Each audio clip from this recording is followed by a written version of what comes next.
तुळसी हार गळा काच पीतांबर तुळसी हार गळा काच पीतांबर तुळसी हार गळा काच पीतांबर तुळसी हार गळा काच पीतांबर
राम कृष्ण हरी हरी जय जय राम कृष्ण हरी जय राम कृष्ण हरी राम कृष्ण हरी जय राम कृष्ण जय राम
नको नको मना गुंतू माया जाळी नको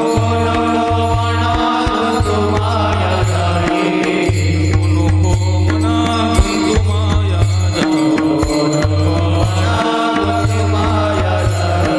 जाळाला जवळी ग्रासावया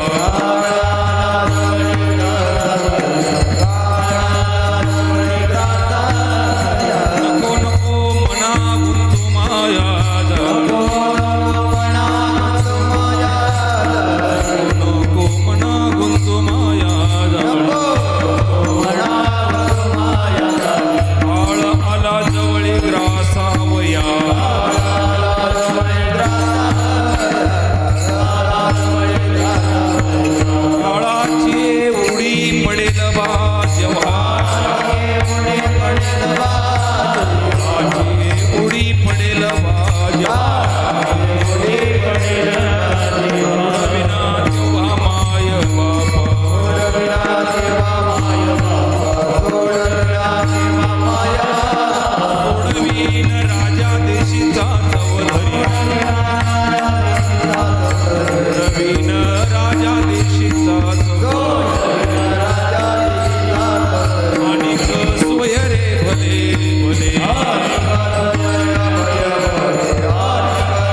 काळाची उडी पडेल बाजभा सोडवीन तेव्हा माय बाप शुक्लां ब्रह्मविचार सरपरमध्यां जगद्व्यापिनीं विना पुस्तकधारयिनीं भयताञ्जानन्दकाराम्पहं हस्ते स्फटिकमालिका विदधती पद्मासने संस्थितां वन्दे त्वां परमेश्वरी भगवतीं बुद्धिप्रदां शारदां जयांचे केलिया स्मरण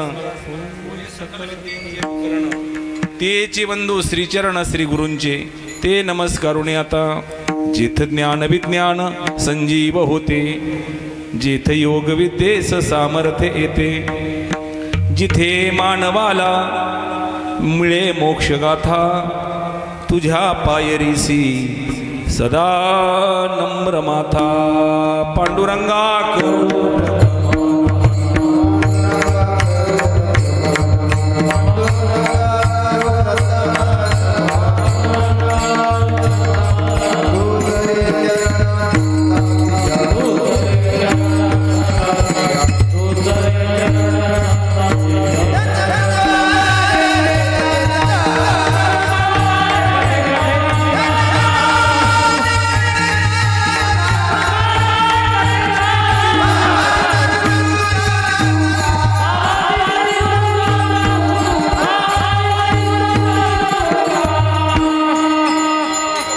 दुसरे चरण संतांची आत्यांच्या कृपादाने कथेचा विस्तारू बाबाजी सद्गुरुदास तुका मनोजव मारुतुल्य वेगम जितेंद्रियं बुद्धिमतां वरिष्ठं वातात्मजं वानरयुक्तं मुख्यं श्रीरामदूतं शरणं प्रपद्ये लोकाभिरामं रणरङ्गधीरं राजीवनेत्रं रघुवंशनाथं कारुण्यरूपं करुणाकरन्तं श्रीरामचंद्रं शरणं प्रपद्ये मस्तक हे पायावर या वारकरी संतांच्या नमो सद्गुरु तुकया ज्ञान दीपा नमो सद्गुरु सच्चिदानंद रूपा नमो सद्गुरु भक्त कल्याण मूर्ती नमो सद्गुरु भास्करा पूर्ण कीर्ती ज्ञानेश भगवान विष्णू निवृत्तीर भगवान हरिहा सोपानो भगवान ब्रह्मा मुक्तच्च माया चित्कलहा आता माझे दंडवत तुमच्या संत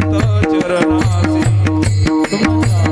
संत चरणासी तुमच्या संत चरणासी आता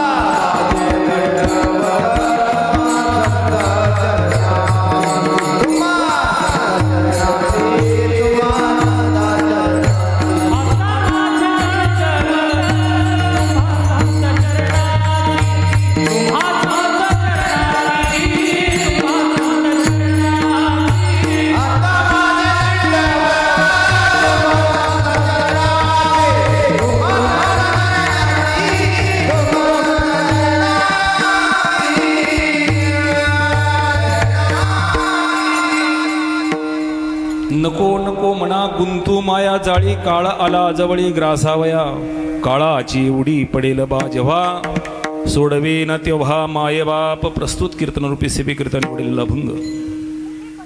भक्त करुणालय वलय भक्त वत्सल दीनबंधू जगदाधार जगदाधीश्वर जगतनायक भगवान श्री पंढरीशी परमात्म्याचा प्राण, अखंड महाराष्ट्राच्या वारकरी मंदिराचे कलश, भक्ती ज्ञान वैराग्याचे महामेरू, हिंदवी स्वराज छत्रपती शिवरायांचे गुरु, आध्यात्मिक क्षेत्रातला वारसा तुमच्या माझ्या जीवनामध्ये उतरून तुमचं माझं कल्याण ज्यांच्याद्वारा इच्छित असं पूर्ण होते, असे संत सम्राट श्रीमंत भक्ती ज्ञान वैराग्याचे महामेरू असणारे श्रीमंत संत जगद्गुरु तुकोबाराय महाराज महाराजांचा अतिशय महत्त्वाचा, महाराजांच्याच पंचमवेद नाम गाथ्यातील उपदेशपर प्रकरणातला, मानवी देहाला आलेल्या मनाच्या वाटेवर प्रवास करणाऱ्या, मनोमार्गाने जाणाऱ्या मनाला महाराज या अभंगातनं उपदेश करतात. विठ्ठल विठ्ठल.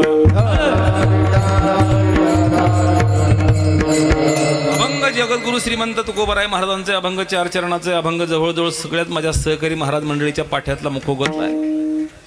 फरक एवढाच आहे, या अभंगातले पाठ 2 आहे. कुठं कुठं 5 चरण त्या अभंगात आहे आणि कुठं कुठं 4 चरण आहे. पण आपण देवडीकरांच्या गाथ्याशी संलग्न आहोत वारकरी संप्रदायाच्या नियमानुसार, आणि वारकरी संप्रदायाच्या त्या गाथ्यामध्ये 4 चरणच आहे. काही लिखित 5 ठिकाण 5 चरण पण त्यात येतात. पण मालिका आपण मालिकेत बघितलं तरी आपल्याला 4 चरण सापडतील, आणि देवडीकरांच्या गाथ्यात शोधलं तरी 4 चरण सापडतील.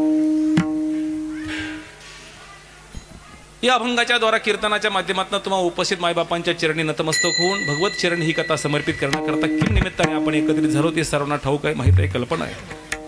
पण तरीही वारकरी संप्रदायाचा नियम असा ठरतो की वक्त्याचं कर्तव्य म्हणून परिहाराबद्दल 2 शब्द सांगणं गरजेचं आहे, अगत्याचं आहे, महत्वाचं. पावन पवित्र पुण्यस्थळ असणाऱ्या या गोहरण गावातील जाधव परिवारातील गेल्या गत 1 वर्षापूर्वी जो वटवृक्ष उमळला, ज्या वटवृक्षाचा सावलीला हा जाधव परिवार आयुष्याचा प्रवास करून आपल्या इच्छित ध्येयाकडे निघालाय, त्याच सावलीला गेल्या 1 वर्षापासून हा परिवार पोरका झाला. अर्थात 1 वर्षापूर्वी या परिवारातला बाप नावाचं अस्तित्व काळाच्या पडद्याआड गेलं. वैकुंठवासी प्रातस्मरणीय कैलासवासी निवृत्ती पाटील गोपाळा जाधव. जन्म आणि मृत्यू या मृत्यू लोकामध्ये सर्वांसाठी अटळ आहे. सगळ्या संतांची प्रमाण आहे, सगळे शास्त्र याला दुजोरा देतात. व्यवहार आणि अध्यात्मानं जाणणारा सुद्धा या जन्म मृत्यूच्या रहाटगाडग्यातनं सुटू शकत नाही, आणि अध्यात्मातल्या माणसाला तर मृत्यूच्या आणि जन्माच्या रहस्याची ज्ञाती आहे. 1 वर्ष पूर्ण होतंय. बाबांना या परिवारातनं, या गावातनं, या इहलोकातनं निरोप घेऊन मी प्रथमदर्शी आपल्या सर्व सज्जनांच्या उपस्थितीमध्ये भगवान पांडुरंग परमात्म्याला अशी प्रार्थना करेल की प्रभू परमात्मा करो त्यांनी आपल्या जीवनामध्ये केलेलं सत्कर्म, पुण्यकर्म, अध्यात्मकर्म या समग्र पुण्याईच्या ठेव्यावरती भगवान श्री परमात्मा त्यांना आपल्या चरणाजवळ स्थान देऊ. एक जाधव परिवार हा मोठा परिवार या गोहरण गावातला आहे. मला वाटतं पश्चात त्यांचे 3 बंधू, त्यांच्या 2 भगिनी, 1 मुलगी, 3 मुलं आणि 7 नातू असा हा मोठा परिवार आहे. आदरणीय दामोदर पाटील गोपाळा जाधव, पुंडलिक पाटील गोपाळा जाधव आणि राजाराम पाटील गोपाळा जाधव हे त्यांचे बंधू आहे. आदरणीय गंगा भागीरथी वत्सलाबाई भिवाजी कडलग आणि गंगा भागीरथी रंभाबाई दौलतराव लोखंडे ह्या त्यांच्या भगिनी आहेत. आदरणीय पुष्पाताई संतोष पवार ही त्यांची मुलगी आहे. आदरणीय रामकृष्ण निवृत्ती जाधव, संतोष निवृत्ती जाधव, गोविंदा निवृत्ती जाधव हे त्यांची 3 मुलं आहे. आणि त्यांची 7 नातू आहेत. आदरणीय रवींद्र रामकृष्ण जाधव, मनोज रामकृष्ण जाधव, तेजल संतोष जाधव, ओम संतोष जाधव, सूरज गोविंदा जाधव, तन्मय गोविंदा जाधव आणि कुमार सोनू मनोज जाधव आदी करून हा सगळा जाधव परिवार आज या परिवाराच्या दुःखामध्ये एकत्र झाला. आणि आपण आपतेश नातेवाईक या जाधव परिवाराच्या निमित्ताने एकत्र होऊन वैकुंठवासी बाबांना या ठिकाणी आदरांजली वाहतोय. धर्मशास्त्र असं सांगतं, जन्माचा आणि मृत्यूचा सोहळा हा जगाच्या पाठीवर तुमचा माझा प्रत्येकाचा होतो, पण ना जन्माचा सोहळा तुम्हा मला कळला आणि ना मृत्यूचा सोहळा कळला. कुणीतरी असं म्हटलंय महाराज, ज्या दिवशी तुमचा माझा जन्म झाला ना त्या दिवशी पहिल्या अंगावरती एक कपडा राखला गेला, त्याचं नाव होतं लंगोट. आणि ज्या दिवशी या जगाचा अखेरचा निरोप घेऊन आपण निघालो ना, स्मशानामध्ये आपल्याला नेलं ना, त्या दिवशी आपल्या अंगावर कपडा टाकला, त्या कपड्याचं नाव होतं कफन. ना लंगोटला खिसा होता ना कफनला खिसा होता, पण उभा आयुष्य तुम्ही आणि मी खिसा भरण्यामध्ये घातलं. पण आलाही मोकळा आणि जावंही लागतं मोकळा. हा तुमच्या माझ्यासाठी या मृत्यू लोकातला सत्य नियम आहे. विठ्ठल विठ्ठल. पण असं म्हणतात, शास्त्र असं सांगतं ना, आम्हाला इथली गाडी घोडा बंगला शेतीवाडी धन दौलत काही बरोबर नेता येणार, पण एक गोष्ट आमच्या आयुष्याच्या वाटेवर आम्हाला बरोबर नेता येते, ती कोणी हिरावून घेऊ शकत नाही. कोणती गोष्ट? कराल हरिभक्ती परलोकी येईन कामा, सोडविना यमा पासोनिया. यमाच्या तडाख्यातनं सोडवू शकेल अशी एकच गोष्ट आहे, त्या गोष्टीचं नाव आहे हरिभक्ती. आणि मला वाटतं बाबांनी त्यांच्या आयुष्यभरात केलेली ती हरिभक्त रूपातली साधना कमी पडू नये. आणि कमी पडेल तर आमच्या वडिलांना उत्तम गतीला जायला अडचण येऊ नये, म्हणून मला वाटतं या 3 मुलांनी, मुलीने, भावांनी, जाधव परिवाराने एकत्र येऊन आज धर्म नियमानुसार श्राद्धविधी या ठिकाणी आरंभला. या श्राद्धविधीसाठी सगळे आपतेष्ट नातेवाईक ग्रामस्थ सगळे सोयरे आपण या परिवाराच्या समेत या ठिकाणी एकवटलोत. कीर्तनाचं आयोजन केलं. हरी नामजागर या ठिकाणी घडावं, नामस्मरण या ठिकाणी घडावं. आणि त्या नामस्मरणाच्या द्वारा वडिलांना उत्तम गतीकडे जाण्याचं भाग्य लाभावं. हा मानस, हा उद्देश धर्मशास्त्राने घालून दिल्यानुसार ही मुलं या ठिकाणी आज या ठिकाणी करतायत. त्या निमित्ताच्या कीर्तनामध्ये मला वाटतं कीर्तनाच्या रूपाने साथ देण्यासाठी सगळीच माझी ज्येष्ठ गुरुबंधू असणारी मंडळी, महाराज मंडळी, आदरणीय आमचे निलेश महाराज, आदरणीय आमचे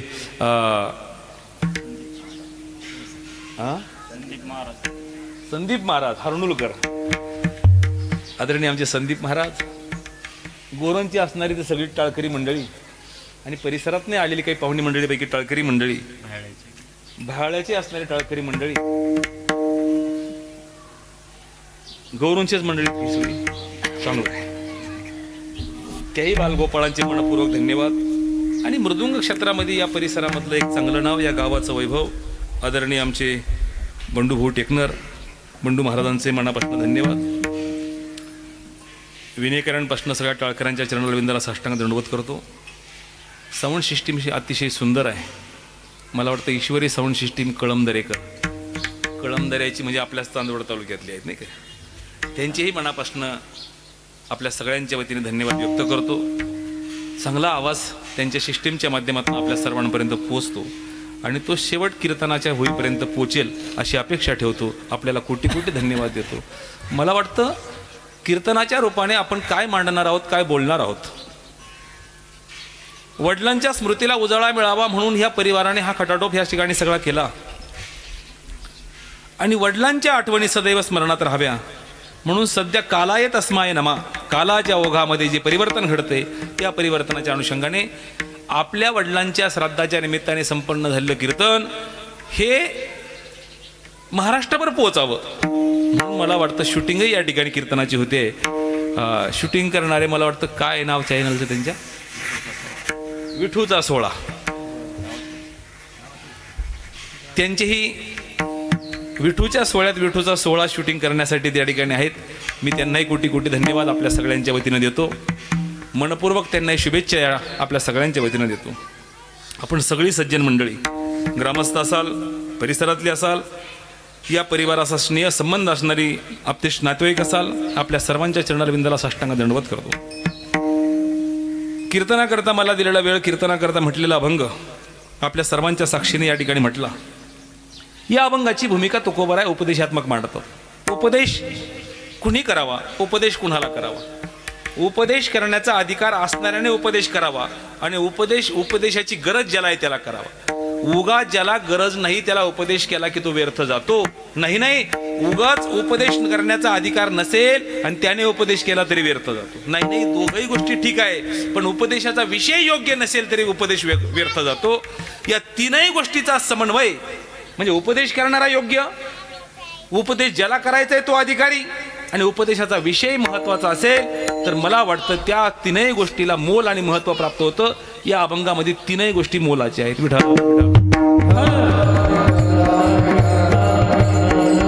अभंगामध्ये उपदेश करणारे श्रीमंत संत जगद्गुरु तुकोबर आहे.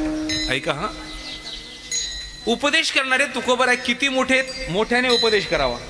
ऐका ऐका, उपदेश करणारे तुकोबर आहे किती मोठे. एकच वाक्य सांगून चालतो, फार मागचं सांगून कळेल असं मला वाटत नाही, पण अध्यात्मातल्या मागच्या प्रत्येक गोष्टीची आज काळाच्या ओघात तुम्हा मला गरज आहे. ती कालही, आजही आणि उद्याही समाजाच्या हिताच्या आणि उद्धाराच्यासाठी गरजेची आहे. आणि तेवढ्याच ताकदीची ती आध्यात्मिक शक्ती आहे. किती मोठे तुकोबर आहे. पुराणातला अनुभव अनुभूती आपण सगळीजण घेणारी मंडळी आहोत. म्हणतात तुकोबर आहे, भजन करतात. किती भजन करतात. दिवस न कळे रात्र. दीन रजनी हाची धान, दीन रजनी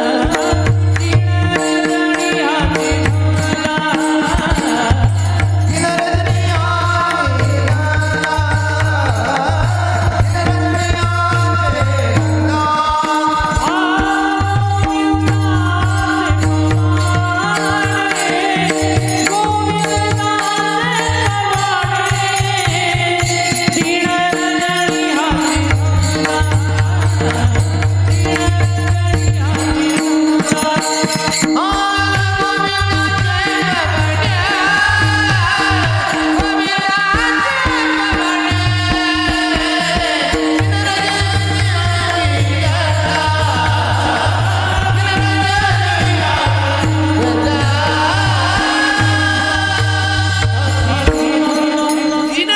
देवाचं भजन तुकोबर आहे करताय. हजारो प्रमाणात तिथं सापडतात. दिवस न कळे रात्र न कळे, अंगी खेळे दैवत हे. रात्र आणि दिवस कळत नाही इतकं तुकोबर आहे भजन करतात. कथा ज्ञात आहे सर्वांना. महाराज भंडारा भामचंद्र गोराड्यावरती जाऊन भजन करत होते. आजची परिस्थिती फार अनुकूल आहे. 400 वर्षापूर्वीची काय परिस्थिती असेल. आज भंडाऱ्यावर गाडी मंदिरापर्यंत पोहोचते. 400 वर्षापूर्वी पायी जायचा सुद्धा जंगलातनं रस्ता नाही. अशा स्थितीमध्ये महाराज भजन करत होते. आणि भजन करत असताना तुकोबरायची भाकरी घेऊन आईसाहेब निघत होते. काय प्रेम होतं महाराज. असं म्हणतात, विश्वमालकाला चिंता पडली. तुकोबरायची पत्नी भाकरी घेऊन महाराजांच्या मागे निघाली.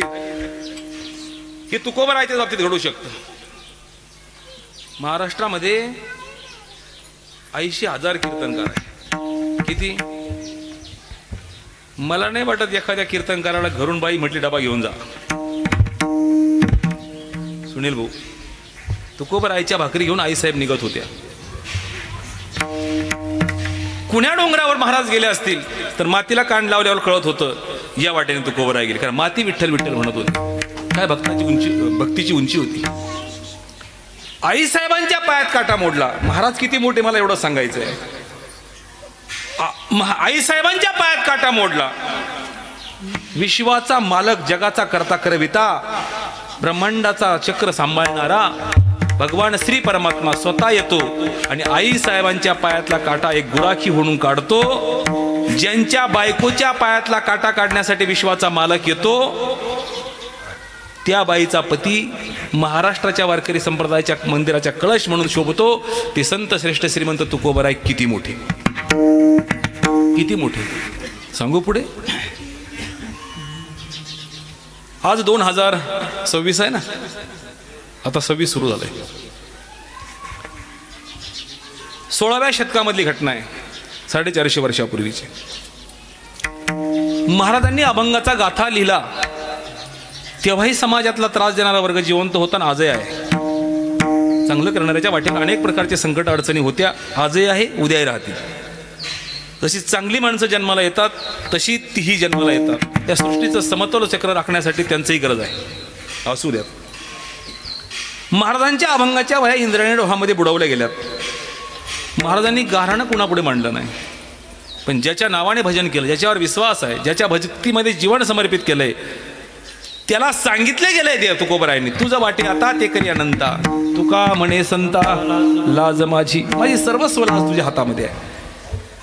वह्या अभंगाच्या इंद्रायणी डोहामध्ये बुडवल्या गेल्या. महाराज एका दगडावर बसलेत. 1 आणि 2 दिवस नाही, मग 13 दिवस झाले निसचक्र करिता, न पवसी अनंता माय बापा. तुकोबा राय देवाला सांगताय, पाषाणाची खोळ घेऊनी बैसलासी. देवा, दगडाची खोळ घालून बसलास ना, या वह्या बुडवल्या गेल्यात, या वरती नाही काढल्या गेल्या, तुझ्या सामर्थ्याची किंमत या समाजाला नाही कळली. उद्या माझ्या भक्तीचं मोल तर पाण्यात जाईल, पण या समाजातलं देवत्व सुद्धा संपुष्टात येईल. तुकोबरायने देवाला स्पष्टवलं. विश्वाचा मालक प्रकट झाला आणि 13 दिवसांनी उदका माझी वह्या जळी दगडा सहित वह्या, जळी दगडा सहित वह्या, जळी दगडा सहित वह्या, जळी दगडा सहित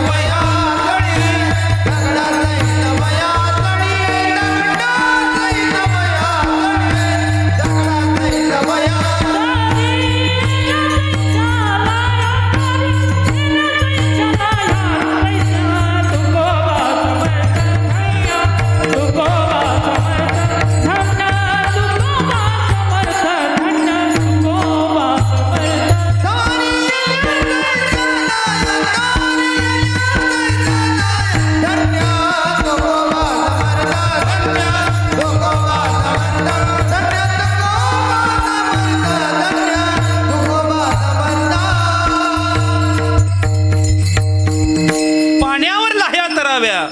तुकोबारायचे अभंग तत्प्रसंगी त्या प्रकारे तरले, जगात बातमी पसरली. ऐका, मला मुद्दा पुढे मांडायचा आहे. महाराज किती मोठे. अभंगाच्या वह्या तरल्यात, तुकोबाराय महाराजांच्या हातात तो गाथा प्राप्त झाला. वर्षांमागे वर्ष निघून गेली, शतकामागून शतकं निघून गेलीत. 2023 साल उलटलं. 2023 ज्या दगडावर 16व्या शतकामध्ये जगद्गुरु तुकोबाराय 13 दिवस बसून अन्न पाणी त्यागून बसले होते, फक्त देवाशी भांडत होते, त्या दगडाचं मंदिर 2023 मध्ये याच महाराष्ट्रामध्ये देहू गावामध्ये बांधलं. कशाचं मंदिर? शिळेचं. ज्या दगडावर, ज्या शिळेवर तुकोबाराय महाराज बसले होते, त्या दगडाचं मंदिर बांधलं. या देशातल्या सर्वोच्च पदावर विराजमान असणारे देशाचे प्रधानमंत्री, मागच्या पंचवर्षामध्ये तेच होते, आत्ताही तेच आहे, सन्माननीय नरेंद्रजी मोदी, दगडाच्या मंदिराच्या, शिळा मंदिराच्या लोकार्पण नाम उद्घाटनाच्यासाठी देहू गावामध्ये आलेत. हे सगळ्या महाराष्ट्राने, सगळ्या जगाने बघितलं. 400 वर्षापूर्वी माझे तुकोबारायच्या दगडावर बसले, त्या दगडाचं मंदिर जर 2023 मध्ये होत असेल, ज्या दगडाला मंदिरात बसण्याचं सामर्थ्य निर्माण झालं असेल, त्या दगडावर बसणारा किती मोठा आहे, त्यांचं नाव तुकोबाराय आहे. विठ्ठल विठ्ठल.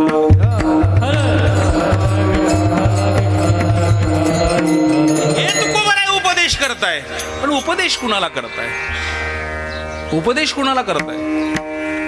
83,99,999 योनीचा प्रवास करता करता योगायोगाने नरदेह निधान लागले, हाती उत्तम सार उत्तम गती, देवाची होईल, देव होता येईल असं सामर्थ्य ज्याच्यात आहे, त्याचं नाव नरदेह आहे. आणि अशा नरदेहाला आलेल्या माणसाला उपदेश करताय, तो तुम्हाला आणि मला. काय महाराज भाग्य आहे. आयुष्याच्या वाटेवर माणसं जन्माला आली आणि माणसं मरण पावली. मुलाबाळांनी श्राद्ध केली, मुलाबाळांनी दशक्रिया केल्या, दुःखाच्या प्रसंगी दुःख व्यक्त केलं, म्हणजे आयुष्य संपलं असं नाही. देहाच्या निमित्ताने आम्ही संपलो असेल, पण आमच्या कर्तृत्वाने आम्ही जिवंत राहू शकतो. तुकोबाराय सांगतात, देहाने आम्ही कधी संपलो याची किंमत आम्हाला माहित नाही, पण आम्ही आमच्या कर्तृत्वाने अजरामर स्थानावरती पोहोचू शकतो, हे सामर्थ्य या देहात आहे. महाराज असं कोण दे आहे? महाराज तो नरदेह आहे. या नरदेहाला तुम्ही आणि मी आलोत. नरदेहाला आलेल्या अशा प्रत्येक जीवाला महाराज उपदेश करतात. उपदेश करण्याचा अधिकार महाराजांकडे आहे. उपदेशाच्या संबंधाने ज्यांना उपदेश करतात, तो मानव देह प्राप्त असणारे तुम्ही मी आहोत. उपदेशाचा विषय काय? ज्यांना उपदेश करायचा आहे त्यांच्या हिताच्या संबंधातला तो विषय आहे. काय हित आहे? तुम्हाला धन कसं मिळेल, तुम्हाला शेतीवाडी कशी वाढेल, तुम्हाला घरदार सत्ता कशी मिळेल, महाराज याच्याबद्दल बोलत नाही. न वाढो संतान न मिळो खावया याबद्दल बोलत नाही. मग बोलता कशाबद्दल? हित ते करावे देवाचे चिंतन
गरजेचं आहे. नाही नाही नाही, तुमच्या माझ्या जगण्यामधनं तुमचं माझं हित ज्या विषयात आहे ती हित सांग. शोधनिया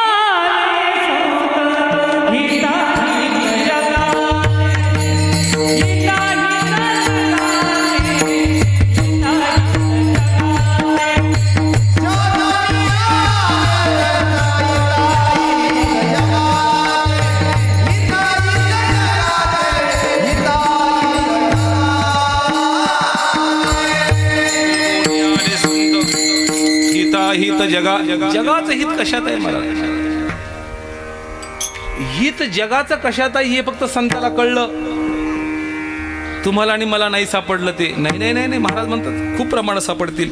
महाराज म्हणतात जगाचं हित कशात आहे हे सांगणारे फक्त संत आहे. संताविना दुसरं कोणीच हित सांगू शकत नाही. महाराज या जगातलं नाही कुणाला हित कळलं. मग विठाला विठाला विठ्ठला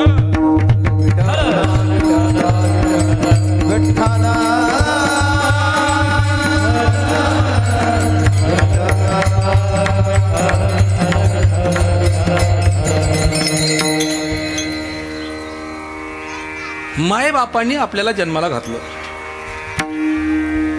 शिक्षण, नोकरी, सत्ता, संपत्ती या बलवान स्थानापर्यंत आपल्याला मायबापाच्या कृपेने पोहोचता आलं. पण हित आणि उद्धार या गोष्टीमध्ये फक्त संतच पुढे आहे. या मला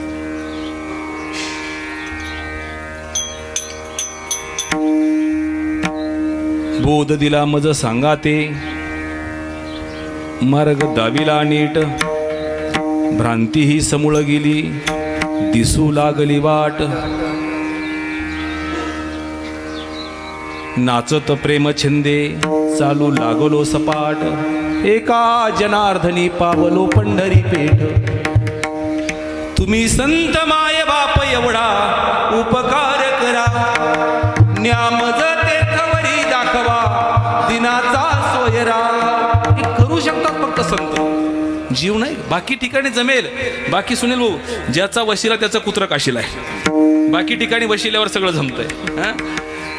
बाकी वशिल्यावर बाकी ठिकाणी जमेल, पण इथं नो वशिला. इथं आपुली आपण करा सोडवण, संसार बंधन तोडा वेगी. आपल्या सामर्थ्याने, आपल्या कर्तृत्वाने, आपल्या काय झालं सध्याच्या युगामध्ये अवघड आहे महाराज. पूर्वी वारानुसार लोक देवाची नावं घेत होती. आता वारानुसार लोक स्टेटसला देवाचे फोटो ठेवतात. वारानुसार स्टेटसला देवाचे फोटो ठेवले म्हणजे काय आमच्या जीवनात देवाची कृपा होईल का? नाही नाही नाही. मग देवाची कृपा होण्यासाठी आमच्या आध्यात्मिक कर्माची गरज, आध्यात्मिक साधनेची उंची तेवढी असावी लागेल. मग ती होते कशाने?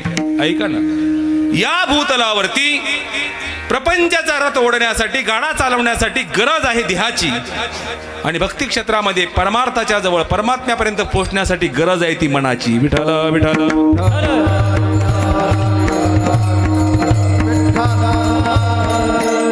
नाही म्हणणार मी. विश्वमौली ज्ञानोबरांना विचारा, तू म्हण मी ऐसे करी, माझे भजनी प्रेम धरी. सर्वत्र नमस्कारी मज एकाते. महाराज काय केलं संतांनी? नाथबाबांनी रस्त्यांना जाताना गाढवं रस्त्यात पडलेलं दिसावं आणि नाथबाबांनी त्या गाढवाला पाणी पाजावं. काही माणसांनी म्हणावं, माणसंच म्हणतो मी, महाराज ती गाढव आहे. नाथबाबा म्हटले तुम्ही त्याला म्हणा, पण मला त्याच्यात सुद्धा परमात्मा दिसतो. तुकोबरायला विचारलं तुम्ही कोण आहात? तुकोबराय सांगतात मी तुकाराम महाराज आहे. असं नाही म्हटले, मग मी वासुदेव तत्वता, मी वासुदेव तत्वता.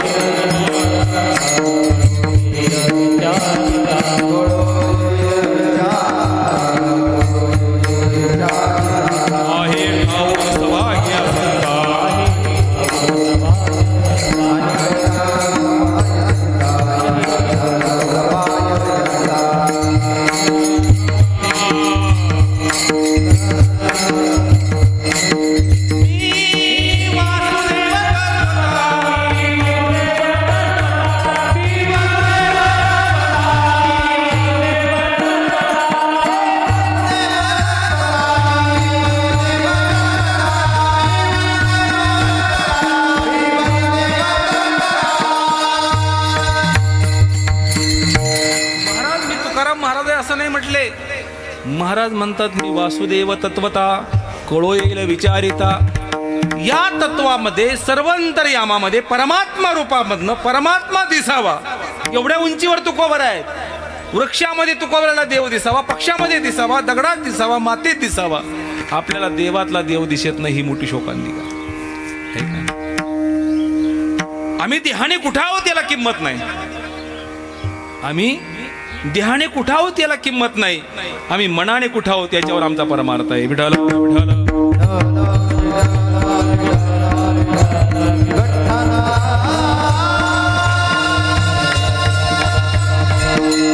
मनावर इतका जोर दिलाय. त्या मनाच्या बद्दल बोलताना मला वाटतं आपण शाळेत असताना एक कविता होती बघा बहिणाबाईची. बहिणाबाईची कविता होती मनाबद्दलची होती. मन ओढाय वढाय उभ्या पिकातल ढोर. उभ्या पिकामध्ये त्याला किती हाकलं तरी ते जातं. किती हाकला हाकला पुन्हा येत पिकावर. मनाबद्दल कवीने म्हणावं. मनाबद्दल साधू संतांनी सांगावं. बहुचा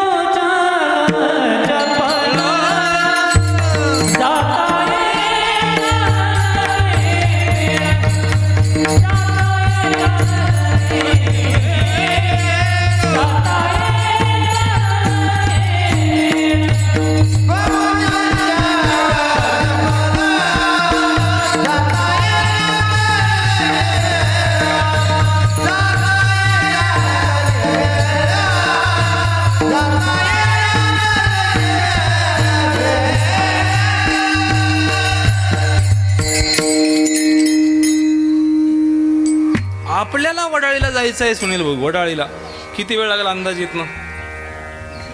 मिनिमम 20 मिनिटं तरी लागतील. आणि मनाला वडाळीला जायचंय, मनाला किती वेळ लागेल? 1.5 तास नाही. मग मनाला वडाळी शब्द उच्चारायला सुद्धा जास्त वेळ झाला.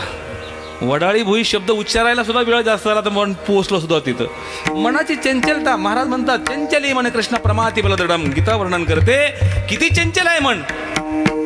महाराज असं वर्णन करताना असं म्हणतात किती चंचल आहे मन. माकडाप्रमाणेच माकडाप्रमाणे नाही, माकड किती चंचल आहे, चंचलच आहे ते. चंचल माकडाला मदिराम दारू पाजली. दारू पाजल्यावर काय होतं? चांगला नाचायला लागतो. दारू पाजल्यावर चांगला नाचायला लागतो.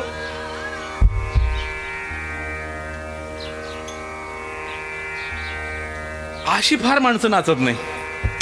रात्री आमच्याकडे त्या खंडेराव महाराजांच्या काठीची मिरवणूक होती गावात. आणि मी बाहेर होतो. बाहेरून पोहोचलो, मला फोन सुरू होते लवकर या लवकर या. पोहोचलो.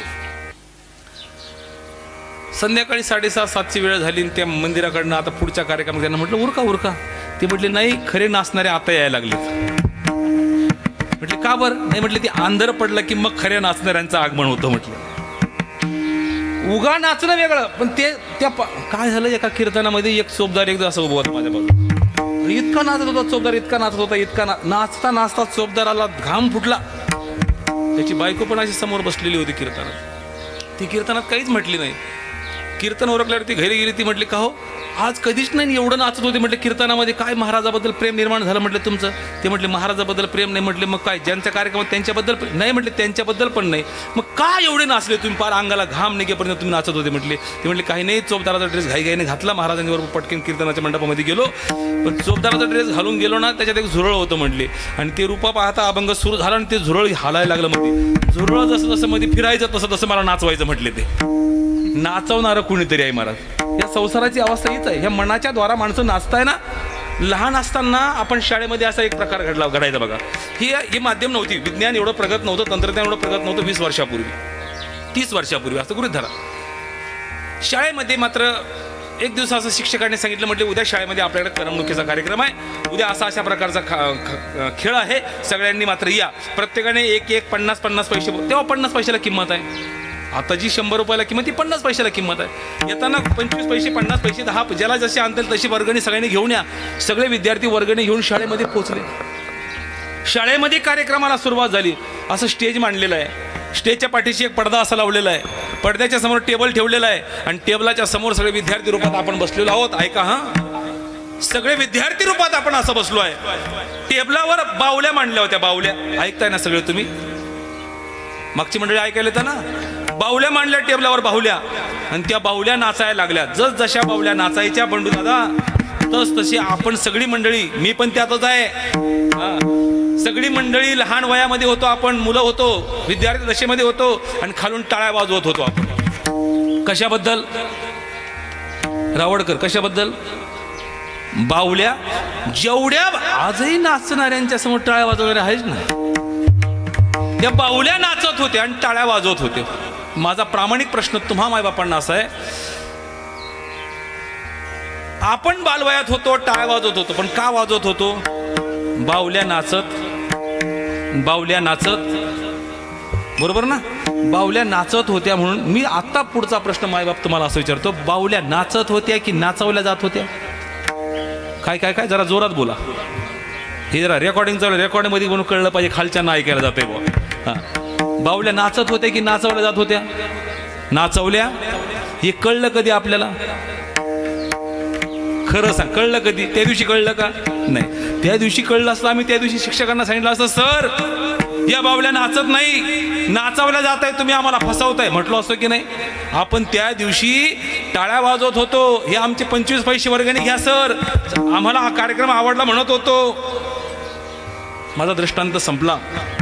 सिद्धांत असाच आहे. इथं या मनाच्या आधाराने आपण याच लौकिक गोष्टीमध्ये टाळे वाजवतोय, नाचतोय. कारण का? आम्हाला माहीतच नाही त्या बाहुल्या नाचत नाही, नाचवल्या जात होत्या. आणि नाचवणारा पडद्याच्या पाठीमागे कुणी तरी होता, त्याच्या हातामध्ये त्या बाहुल्या नाचवण्याची दोरी होती. तो जसा जसा दोरी ओढत होता पडद्याच्या मागे, तशा तशा बाहुल्या नाचत होत्या. मृत्यू लोकामध्ये तुम्हाला आणि मलाही नाचवणारा असाच सूत्रधारी कोणीतरी आहे. ज्याच्या हातात या सूत्राची दोरी आहे, त्याचं नाव देव आहे. ऐका ना महाराज, या नाचणाऱ्या स्थितीला नाचवणारा जर कोणी असेल तर देव आहे. पण देव शरीराला धरून नाचवत नाही, मग देव मनाच्या आधाराने नाचवतोय. विठ्ठल विठ्ठल.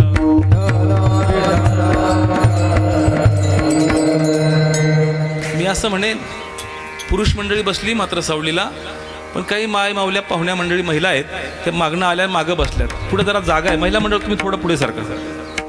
काय होईल? या मागे ज्या उन्हात बसल्यात का त्यांना, आणि सकाळचं ऊन तसं कडक असतं, म्हणजे काम करताना ऊन कमी लागतं, पण असं बसलं की ऊन जास्त लागते. म्हणून जरा पुढे सारखं, म्हणजे मागच्यांना पण सावली. सरका पटकेन, तुमच्यासाठी सांगितलंय, सरका पटकेन पुढे.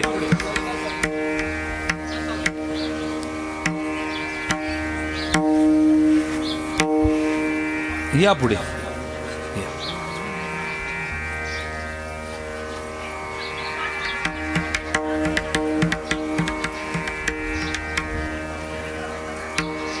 आणि बसा बसा, आता बडबड नका, बंद करा, बसा बसा पटकन.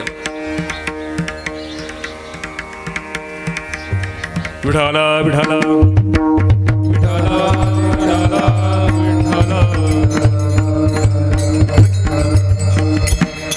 तुम्ही काही रागाने बघू नका. त्यांना वाटलं महिलांना पुढे सरकून घेतलं काय. अहो सरकारने त्यांना लाडक्या बहिणी म्हटले, आपण उगा का आहे की नाही. कुणाच्या विरोधात जावं, कधी जावं याचा अंदाज आपल्याला कळतो की नाही, आहे की नाही. चला काय म्हणत होतो मी. मनाच्या द्वारा नाचवणाऱ्या प्रक्रियेला सगळ्या संतांनी ओळखलं. ऐका हा, अभंगात प्रवेश करायचा आहे मला. मनाच्या द्वारा हे सगळं घडतंय. ध्याने आपण इथं आलोय, पण आधी मनाने ठरवलंय आज गोरणला जायचंय, आज जाधव परिवाराकडे श्राद्ध आहे. हे मनाने आधी ठरवलं आणि मग येण्याचं नियोजन आणि तयारी झाली, मग आपण इथं पोहोचलो. या मनाबद्दल का म्हणत असताना सगळ्या संतांनी सांगावं, या संसारामध्ये रममाण झालेलं मन देवा माझं तुझ्या चरणी लागावं. नाथ बाबांचं पण असं म्हण. देवा माझे मन लागो तुझे चरणी. देवा माझे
टाळी वाजवा लागतात त्यांच्यासाठी. टाळी दोन कारणास्तव वाजवण्याला मला असं वाटलं, या तालुक्यातली मंडळी आहे म्हणून पहिल्यांदा टाळी, आणि दुसरी एका चरणाला दोन चाली म्हणू शकतात एवढी टाळी.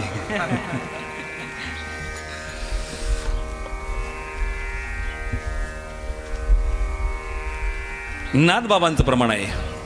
नाथ बाबा असं म्हणतात, ए देवा हे माझं जे मन आहे ना, हे मन तुझ्या ठिकाणी लागावं. महाराज, माणसं माणसाला इथून तिथं नेऊन घालतील, पण मनाला असं धरून नेऊन घालता येत नाही. काल्याचा प्रसंग आहे गोकुळामध्ये. यमुनेच्या तीरावर भगवान श्रीकृष्ण परमात्मा गोपाळांच्या सह हजर आहे. भगवान परमात्म्याला गोपाळाने सांगितलं, हे देवा अरे आता किती वेळ खेळ हा थांबव ना म्हटले. आमच्या जरा पोटाला भूक लागली रे म्हटले.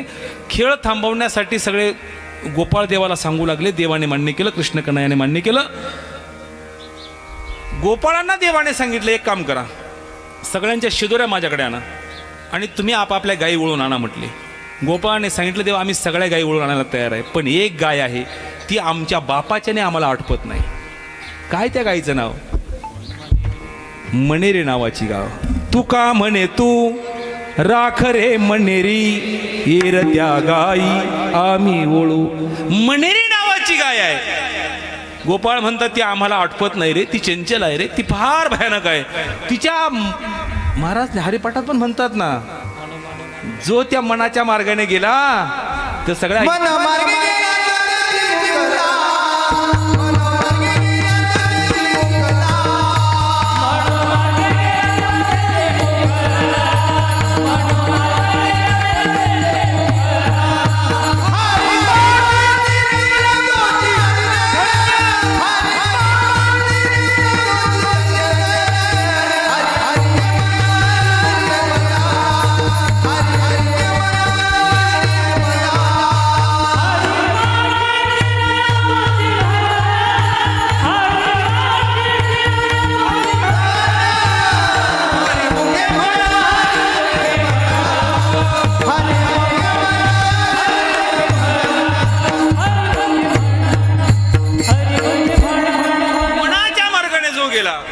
म्हणतात ते मुकला.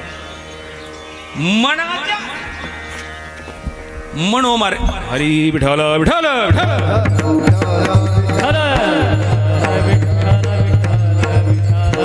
मनोमार्गे गेला तो तेथेची मुकला, हरी पाठी स्थिरावला तोची धन्य. मनाच्या मार्ग. काही लोक म्हणतात महाराज आपण एखाद्याला म्हणावं बरं कसं का हो, तुमच्या गळ्यात माळ नाही, तुमचं कुटुंब काय, तुमच्या घरातली माणसं काय वागतात, तुम्ही काय वागता, शोभतं का तुम्हाला हे, बरोबर नाही. ते म्हटले महाराज आम्हाला माळ घालायची गरज नाही. म्हटले मग आमची मनाची माळ आहे. मनाची कुठं माळ असते का? पण ऐका, मनाची माळ नसते, पण मन ठरवेल ते घडल्याशिवाय राहत नाही. विठाला विठाला का म्हटलं हे ऐका ना. एखादा माणूस व्यसनाच्या अधीन गेला, दारू पितोय, प्रापंचिक शारीरिक सगळ्या हाण्या त्या व्यसनामुळे झाल्या. काही लोक म्हटले महाराज अमक्या बाबाकडे घेऊन जाऊ, तमक्या डॉक्टरकडे घेऊन जाऊ, त्यांना त्याच्या माध्यमातून आपण ते बंद करू. जमतंय का ते?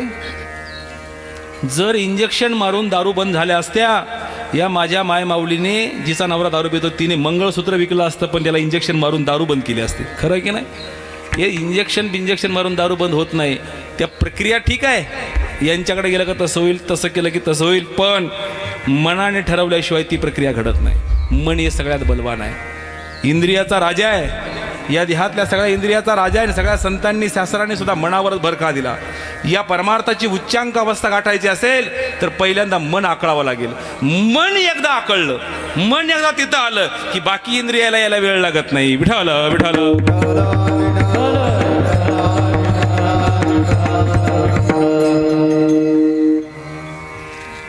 वारकरी संप्रदायामधल्या सकाळच्या काकड्याच्या आमच्यात खूप प्रमाण आलं. त्याच्यामध्ये वासुदेव प्रकरणातली प्रमाण आले. गातो वासुदेव मी ऐका, डोळे झाकोणे रात्र करू नका, काळ करीत बैसला असे लेखागा, राम राम स्मरात लाहो करा गाठ घाला मुळबंदी, सांडा वावग्या उपाधी, लक्ष लावून राहा गोविंद.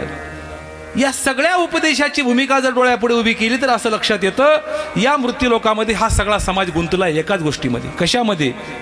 वाढावे संतान, गृही व्हावे धनधान्य, मला सत्ता मिळावी, मला धन मिळावं, मला हे मिळावं, मला याचा अर्थ मनाने आमचे प्रयत्न सगळे सुरू आहे, रात्रंदिवस सुरू आहे. सुख मिळावं ही आमच्या प्रयत्नाची अपेक्षा आहे. प्रयत्नाच्या पराकाष्ठा करताना रात्रदिवस आम्ही झोपत नाही, इकडून तिकडून मिळवण्यासाठी प्रयत्न करतोय. आणि सगळ्या प्रयत्नाच्या अंती जर शोधलं तर का हे सगळं करतोय, तर अपेक्षा आमच्याकडे आम्हाला सुख मिळावं. पण येतं का हो सुख? नाही ना. सुखाचं ठिकाण येता येता आणि ह्या मृत्यू लोकातला व्यवहार अवघड आहे. मला बघा ना, उभं आयुष्य माणूस जन्माला आल्यापासून शिकतो, मोठा होतो, लग्न होतं, नोकरीवाला नोकरीला लागतो, शेतीवाला शेतीला लागतो, व्यवसायावाला व्यवसायाला लागतो, प्रयत्न करतो, खूप मिळवतो आणि मिळवून ज्यांच्यासाठी मिळवलं ते करते होतात मुलं बाळं. आणि आता असं वाटतं की नाही, आता आपल्या वडिलांमुळे, आपल्या आईमुळे सगळं काही आता मिळालंय, आता त्यांनी बसून खावं अशी अवस्था निर्माण होते. आणि त्यांनी आता बसून खावं अशी स्थिती निर्माण झाली की काळ झडप घालतो की नाही? काळ झडप घालण्यासाठी येतो, घेऊन जातो. तुकोबराय महाराजांना हेच म्हणायचं, या जगातला उठा उठा जागा, पाठी भय आले मोठे, पंढरी वाचोनी तुझ्या ठाव नाही कोठे. या भूतलावरती मृत्यू रूपातला काळ, अहो कुणाला सोडतो काळ महाराज? काळ येत नाही, आपण काळाकडे जातोय. या मनाला उपदेश करून तिकडे न्यायचंय देवाकडं. काळ आपल्याकडे येत नाही, आपण काळाकडे जातोय. तुम्ही म्हणाल कसं शक्य आहे ते? मुद्दा सांगतो प्रॅक्टिकली अनुभवातला. तुम्ही आणि मी जन्माला आलो हे तर मान्य आहे सगळ्यांना. इथं पुरुष स्त्रिया सगळीच लोक आपण जन्माला आलो हे तर मान्य आहे. जन्माला आपण ज्या दिवशी आलो त्याच दिवशी आपला मृत्यू कधी आहे, म्हणजे आपलं आयुष्य किती आहे हे ठरलं की नाही महाराज? ठरलं की नाही? आयुष्याची गणना आपली जरी शास्त्र सांगत असेल शेत गणिले ते अर्धरात्र खाय, तरी सुद्धा प्रत्येकाला 100 पर्यंत जाणं हे शक्य नाही.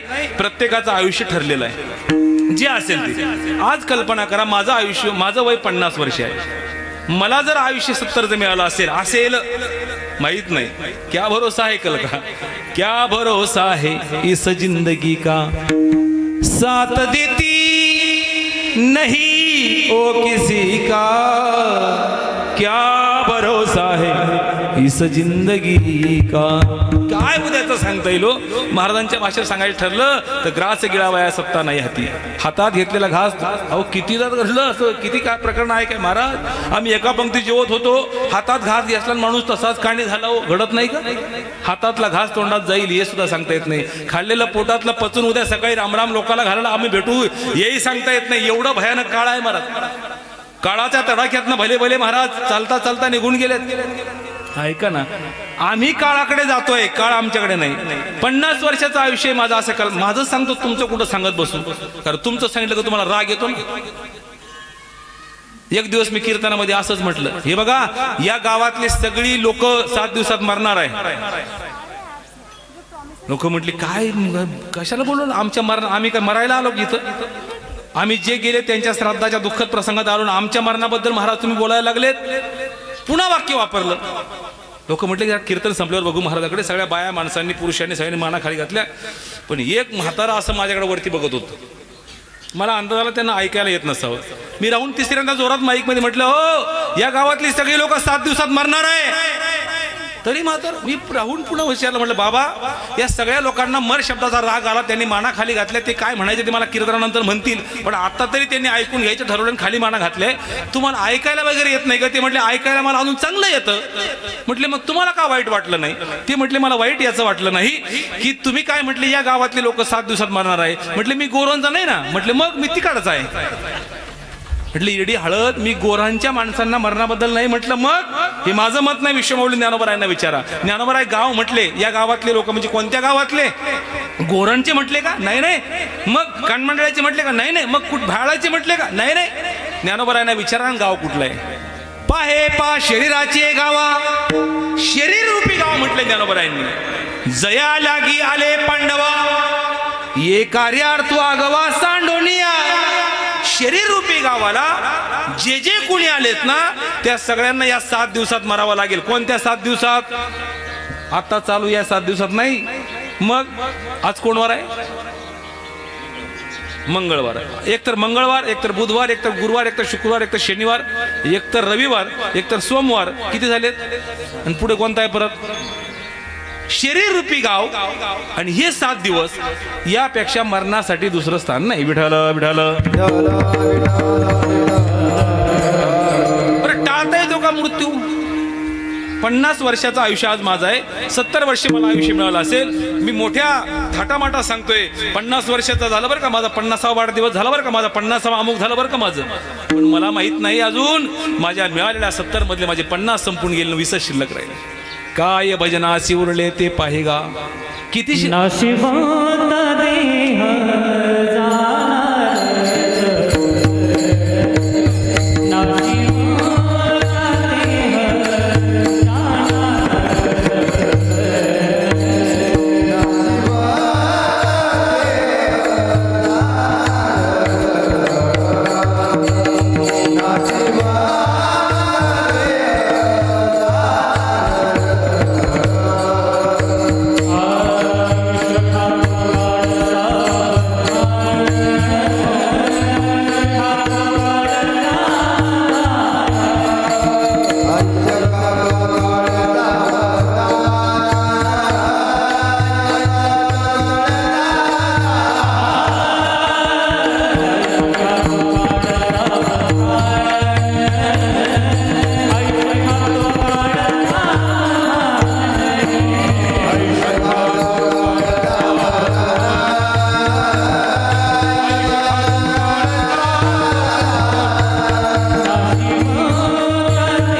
खाण्यासाठी काळ टपू नये. काळ लेखा करीत असे गा. नाशिवंत देह जाणार सकळ, आयुष्य खातो काळ सावधान. क्षणभंगूर नाही भरवसा.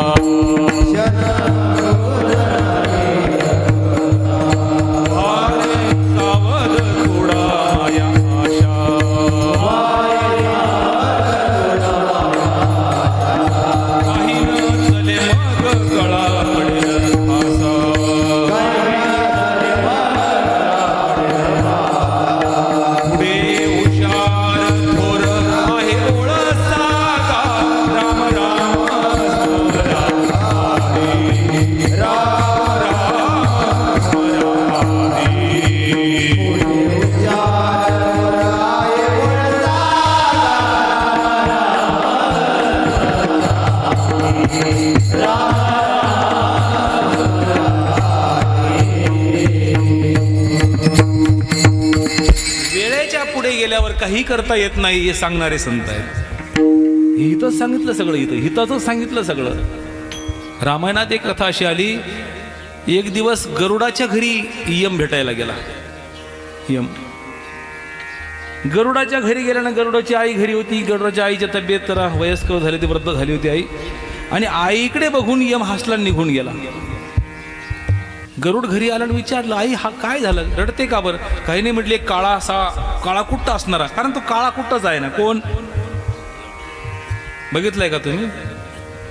आणि ज्याने ज्याने बघितलं ते परत गावात सांगायला आले नाही, पण ज्ञानोबरायांनी बघितलंय. ज्ञानोबरायाच्या पुढे त्याने हात जोडलेत,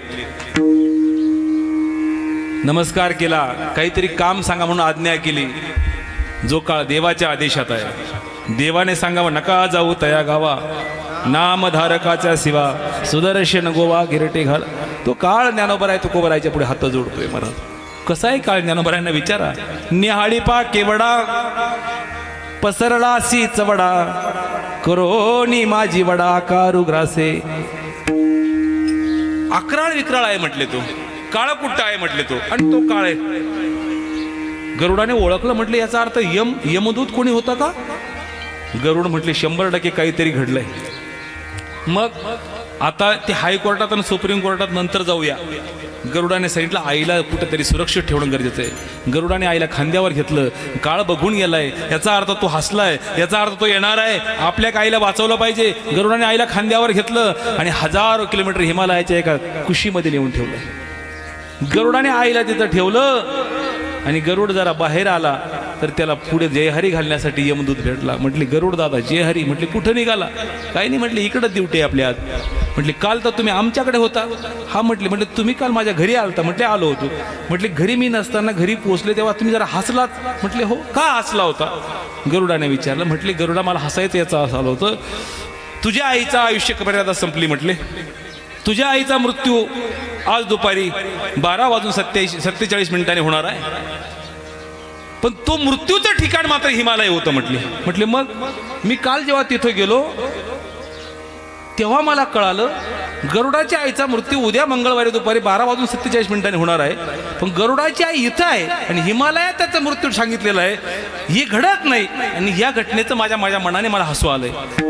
पण आज मला खरं कळालंय, काळाला तिथं जायची गरज नाही. ज्याचा मृत्यू जिथं असतो तो तिथं चालून जातो. घडोघडी काळ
वाटयाची रात्रंदिवस सुरू आहे. घडी घडी काळ वाट याची पाहे, अजून किती आहे अवकाश. किती अवकाश शिल्लक आहे, किती अवकाश. याचं गांभीर्य तुम्हा मला नाही महाराज. कुणाच्या श्राद्धाला आपण जातो, कुणाच्या दशकिऱ्याला जातो, कुणाच्या अंत्यविधीला जातो, काहीतरी संबंध आहे म्हणून आपण तिथं जातो. आणि त्या दुःखामध्ये 10 मिनिटं आपल्याला सुद्धा असं वाटतं अरे अरे अरे काय खरं नाही. पण 10 मिनिटानंतर आपण सगळं विसरून पुन्हा आपल्या पूर्व कार्याला सुरुवात करतो. विसरून जातो माणूस, गांभीर्य ठेवत नाही आम्ही. स्मशान वैराग्य संपून जातं आमचं. पण या भूतलावरती संत महात्मे असं सांगतात, या मृत्यूलोकातला मृत्यू या जगातला सत्य आहे. आणि दुसरा देव सत्य आहे, बाकी सगळं खोटं आहे. लटिका व्यवहार सर्वा संसार वाया एरधार हरिविना. इथला मृत्यू सत्य आहे महाराज, मृत्यू नाही बदलता आला कुणाला. रावणाला 3 पिढ्या आधी मृत्यू कळला होता. हो 3 पिढ्या. म्हणजे आज राजाचा कारभार सुरू होता तेव्हाच रावणाला मृत्यू कळला, तरी आज राजाचं काही करता आलं नाही. आज राजाच्या पोटी दशरथ महाराज जन्माला आलेत, दशरथाचंही काही दशरथांच्या पोटी मर्यादा पुरुषोत्तम प्रभू रामचंद्र अवतराला आलेच, आणि रामाच्या हाताने रावणाचा मृत्यू झाला. 3 पिढ्या मृत्यू आधी कळला. आपल्याला 3 सेकंद नाही नाही नाही नाही नाही आपण मेलो तरी आपला मृत्यू कळत नाही. कळतो का? आपल्या मेल्याची खबर इतरांना लागते आणि मग लोक फोन करतात, गेले ते या अंत्यविधीला. आपल्या मरणाचं स्मरण आपल्याला नाही, साधू संत त्याची आठवण करून देतात. मृत्यू रूपातनं आम्हाला वाचायसाठी आम्ही अध्यात्म साधना या देहाने केली तर आम्ही वाचू शकतो, एरवी वाचू शकत नाही. पण यासाठी आम्हाला काय करावं लागेल? महाराज म्हणतात काळाचा तडाखा सोडवणं अवघड आहे. काळाचा प्रवास जोरात वेगाने सुरू आहे. काळ जवळ जवळ वेगाने येतोय. पण एक काम करा ना, काही करा, या मायावी सगळ्याच घटनेतनं या मनाला एकदाचं बाहेर निघून काळाच्या तडाख्यातून सुटण्यासाठी, आध्यात्मिक साधना करण्यासाठी, परमात्माकडे जाण्यासाठी काय करावं होतं त्याचं उत्तर अभंगाचं पहिलं चरण. नको नको माना गुंतू माया जाळी. नको नको माना गुंतू माया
अभंगाच्या पहिल्या चरणामध्ये श्रीमंत संत तुकोबराय महाराजांचं स्पष्ट मत आहे. उपदेश करताना महाराजांची भाषा अशी आहे, नको नको म्हणा गुंतू माया जाळी. काळ आला जवळी ग्रासावया. काळ ग्रासण्यासाठी आलाय, काळाच्या तडाख्यातनं सुटता येत नाही. लोक म्हणतील काय सांगतात महाराज तुम्ही, आम्हाला सुटता येतं. म्हटले का बरं? आमच्याकडे फार मोठी ताकद आहे, सत्ता आमच्या हातात आहे, पैसा आमच्याकडे भरपूर आहे, आमच्याकडे ज्ञान भरपूर आहे, आमच्याकडे ताकद भरपूर आहे, आम्ही काळाच्या तडाख्यातनं सुटू शकतो. नाही महाराज, इथला धनवान, ज्ञानवान, बलवान, सत्तावान या सगळ्यांची तिथं हार आहे आणि तोच तिथं जिंकतोय. जो जिंकतो त्याचं नाव काळ आहे, हारतो त्याचं नाव जीव आहे. ना इथं धनाची ताकद चालत, ना सत्तेची ताकद चालत. महाराज इथला रोगी मेला त्याचं दुःख नाही, पण इथला रोग्याला रोगमुक्त करणारा डॉक्टर मेला याचं दुःख आहे. कबीरदास महाराज तर फार सुंदर दुहा वर्णन करतात. या यमाचा तडाखाच भयानक आहे. यम का अजब तडाखा बे, यम का अजब तडाखा बे, यम का अजब तडाखा बे, यम का अजब तडाखा बे. पीर मरे पैगंबर मरे, मरे जिंदा जोगी, जपी तपी सत्याशी मर गए हकीम रोगी. पीर मरे पैगंबर मरे, मरे जिंदा जोगी, जपी तपी सन्यासी मर गए.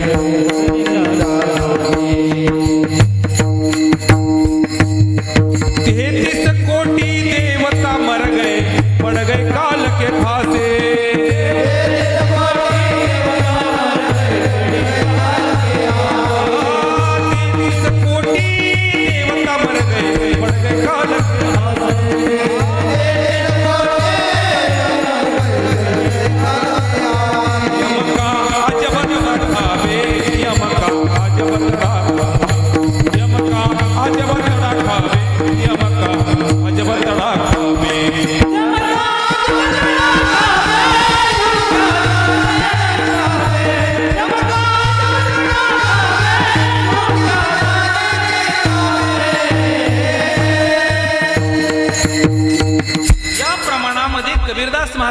मरणाऱ्यांच्या संबंधातला परिचय करून दिला.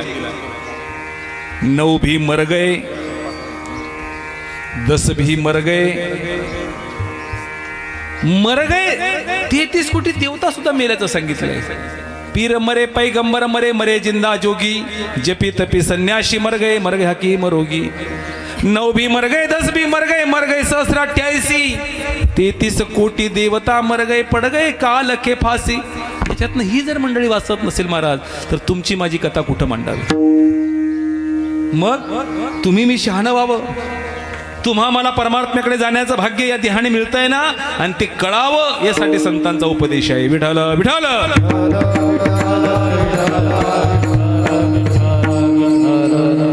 आणि खरंच कळतं का संदीप महाराज सगळ्यांनाही नाही कळत महाराज. काही माणसं आपल्याला भेटल्यावर महाराज 1000 कीर्तन ऐकले तू, 50 पारायण ज्ञानेश्वरीची केली, अमुक झालं. 100 कीर्तन ऐकून 10-20 पारायण ज्ञानेश्वरीची गाथेची करून जर आम्हाला आमच्या जगण्याच्या वाटेवरचा प्रवास प्राप्त करता येत नसेल तर त्याला शहाणं म्हणावं का? हे माझं मत नाही, महाराजांचे प्रमाण आहे. महाराज म्हणतात, हरिपाठात म्हणतात ना, शहाणा तो धनी. आणि जो घेत नाही त्याला काय म्हटलं जातं आपल्या भाषेत? शहाण्याच्या विरोधातला अर्थ काय म्हटलं जातं? मूर्ख म्हटलं जातं की नाही? मूर्खाला नाही कळत म्हटले. चांगलं आणि वाईट काय कळतं त्याला? एका गावात एक मूर्ख होता. एका गावात मूर्ख म्हणतात कुणाला? ज्याला स्वतःच्या हिताबद्दल अनेकांनी सांगितल्यानंतरही कळत नाही त्याला मूर्ख म्हणतात. ही व्याख्या तर पटली साधी साधी. गावातले सगळे लोक त्याला मूर्ख म्हणायचे. त्याला राग आला. ते म्हटले, गावाला माझी किंमत कळे ना, गाव मला मूर्ख म्हणते, या गावातच थांबायचं नाही. आणि त्याने गाव सोडलं. 50 किलोमीटर पलीकडच्या गावात गेला. दुपारची वेळ आहे, ऊन लागत होतं, चालून थकला होता.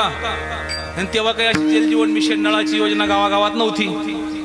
हर घर जल तरी अपूर्णच आहे योजना सगळ्या अजून, पण ती योजना सरकारने काढली.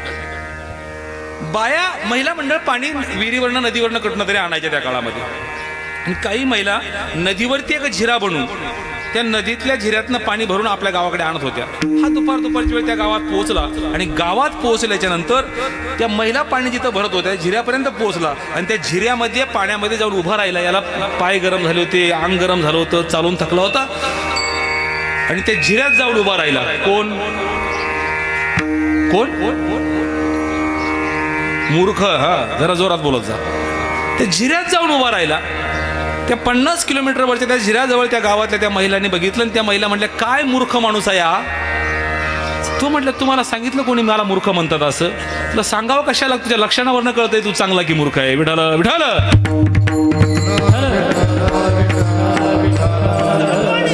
मृत्यू लोकामध्ये तुम्हा मला शहाणं करण्यासाठी सांगितलंय. मला शहाणे करून सोडावे जग. या जगाला शहाणं करायचंय. जगाला जगाचं हित त्यांच्या हाती द्यायचंय. काय झालं? तीन मित्र एकत्र आले. शहाणं म्हणायचं कोणाला? ऐका जरा. तसं अध्यात्मातलं नाही ते, पण कळण्यासाठी सांगते. ते 3 मित्रांपैकी पहिला मित्र होता शिय, दुसरा मित्र होता कोला, आणि तिसरा मित्र होता गाढव. 3 मित्रांची मीटिंग झाली. मीटिंगमध्ये ठरलं, शियाने सांगितलं आपल्या शिकारीला जायचंय. शिकारीसाठी निघाले. जंगलात पोहोचले. दिवसभर वन भेट करून शिकार मिळवण्यासाठी प्रयत्न सुरू झाला. दोघं मागं चालत होते आणि शिय दादा पुढे चालत होता. शिय शिकार पकडणार आहे. शिय कळतो का तुम्हाला? का बिबट्या सांगू? कारण सगळ्या महाराष्ट्रात बिबट्या सध्या परिचित आहे.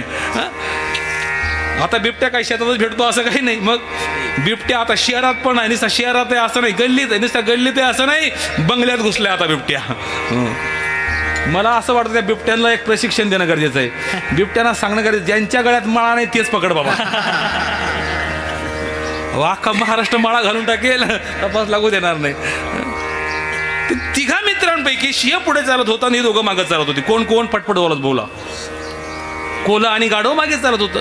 शियाला एक शिकार दिसली. शियाने शिकार पकडली. त्याचं नरडीला पकडलं, त्याला मारलं. पण इथंच पकडताना म्हणतात ना, अजून मला नाही पकडलं बा, त्याच्यामुळे अंदाज येईन मला. इथंच पकडताना ते बिबट्या, शिह, वाघ असे इथं पकडतात म्हणतात मांडला अगोदर. त्याने ते शियाने तो प्राणी पकडला. मृत झाला. खाली मृत होऊन प्राणी पडला. शिय बाजूला झाला. आणि शियाने आपल्या सहकार्याने सांगितलं, म्हटलं हे बघा माझं काम संपलंय, जा म्हटले वाटणी करा. वाटणी करा म्हटल्याबरोबर, बरं का सुनील भाऊ, वाटणी करा म्हटल्याबरोबर शिय बसून गेला. आणि त्या दोन जे प्राणी होते का कोण, कोला आणि गाढव, ऐकायला येतं ना, त्यापैकी गाढव लगेच उठलं आणि वाटणी करायला. ऐकताय ना सगळं तुम्ही. 3 समान भाग केले त्याने त्या मेलेल्या प्राण्याच्या मांसाचे. आणि आला शिय दादाकडे, सांगितलं दादा माझं काम संपलंय, झाल्या वाटण्या. शिय उठला आणि बघण्यासाठी गेला. बघितलं शियाने जाऊन तर 3 वाटण्या झाल्या. राग आला शियाला. शिय म्हटलं अरे पळालो मी, रिक्स घेतली मी, पकडलं मी, नरडीचा घोट घेतला मी, जीव धोक्यात घातला मी, आणि आपल्याला समान वाटणे अजिबात नाही. राग आला कुणाला, शिहाला.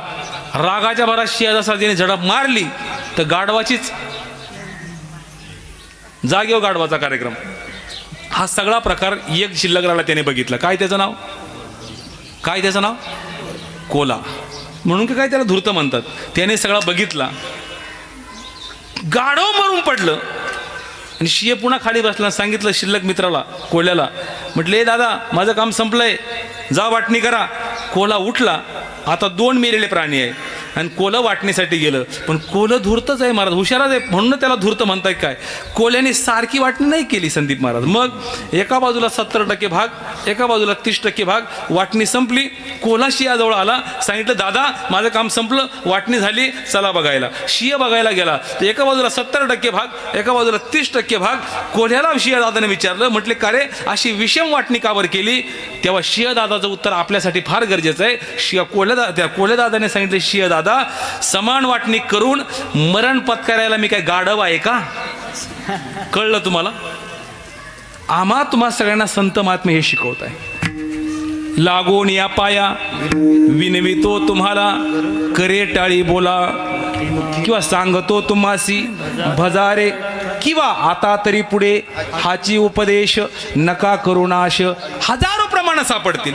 संत महात्म्याने आम्हाला उपदेश केला. जगण्याच्या वाटेवर आमचं हित कशात आहे.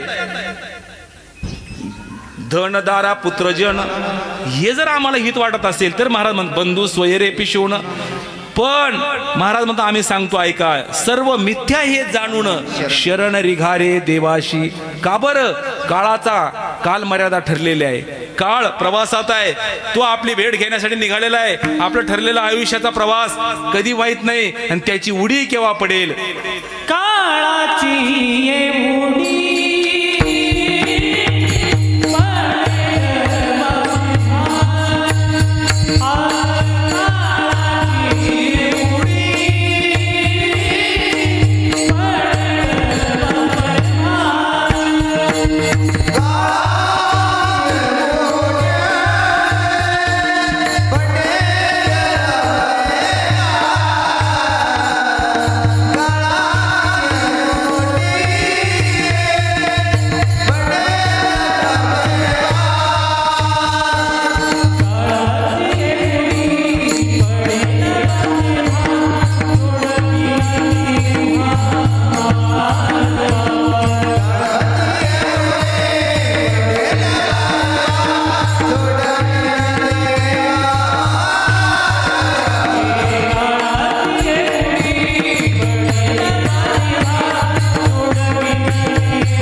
महाराज असं म्हणतात, काळाची उडी पडेल बा.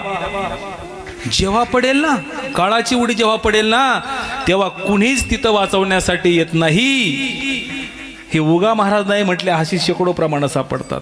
माता पिता बंधू बहिणी कोणी न पवती निर्वाणी, इष्ट मित्र स्वजन सखे हे तव सुखाची मांडणी. एकला आम्ही दुःख भोगी कुंभपाक जाचनी. एकला दुःख भोगतो महाराज, तेथे कोणी सोडविना एका सद्गुरु किंवा चक्रपाणी वाचून. माता पिता बंधू बहिणी कोणी न पवती निर्वाणी, इष्टमित्र स्वजन सखे येतव सुखाची मांडणी. एकला आम्ही दुःख भोगी कुंभपाक जाचनी, तेथे कोणी सोडविना एका चक्रपाणी वाचू. कोणी सोडवत नाही. कशावर ना? श्रीमंत संत प्रेममूर्ती भक्त शिरोमणी नामदेव महाराजांचं एक प्रमाण सांगतो. अभंग मोठा आहे महाराजांचा. ज्यांच्या हाताने देवाने जेवण करावं, ज्यांच्या हाताने दूध प्यावं, ज्यांच्याशी गप्पा माराव्या विटेवरच्या मालकाने, असे नामदेवराय. आणि ते नामदेवराय रावळामध्ये गेलेत. आणि भगवान श्री पांडुरंग परमात्म्याला सांगू लागले, देवा अंतकाळी मी परदेशी, अंतकाळी मी परदेशी.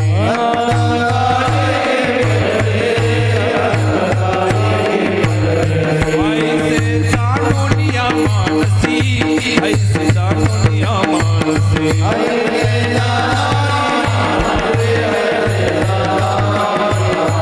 म्हणून या ऋषिकेशी तुझं शरणामी आलो.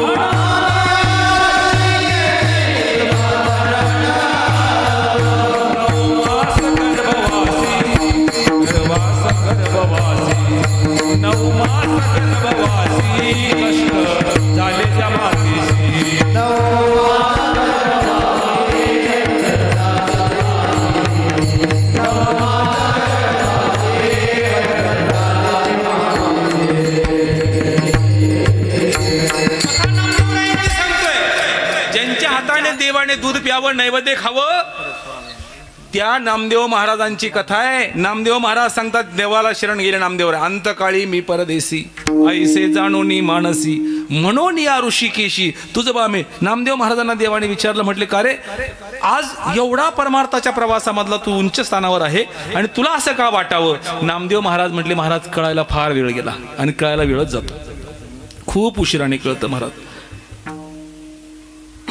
का असं वाटलं की तुला अंत समायला कोणीच बरोबर नाही? नामदेव महाराजांची भाषा आहे, जिच्या उदरामध्ये मी 9 महिने 9 दिवस थांबलो ना, जिने माझ्यासाठी एवढ्या यातना दुःख सहन केलेत ना, अशी माय सुद्धा निष्ठुर होते. कधी? मृत्यूच्या क्षणी. नाही रे नाही कुणाचे कोणी, नाही रे नाही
बहीण कुणाचे, भाऊ कुणाचा, नाही कुणाचे कुणी,